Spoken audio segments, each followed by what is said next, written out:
আজ থেকে 100-200 বছর পর যখন গাজা বা ফিলিস্তিনের ইতিহাস লেখা হবে, যখন এই অভিশপ্ত হায়েনাদের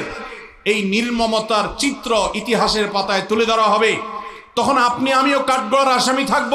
কারণ তখনকার মানুষেরা, তখনকার জেনারেশনেরা আলোচনা করবে তখন পৃথিবীতে যে শত শত কোটি মানুষ বসবাস করেছিল, সে মানুষগুলো কিভাবে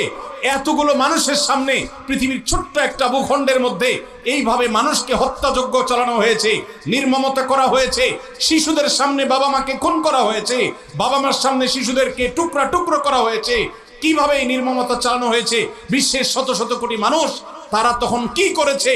আগামী 100-200 বছর পরে যখন ফিলিস্তিন এবং গাজার ইতিহাস লেখা হবে, আসামির কাঠগড়ায় আমরা সবাইকে দাঁড়াতে হবে। আমরা বড় বেশি কঠিন, বেদনাদায়ক, অত্যন্ত ব্যথা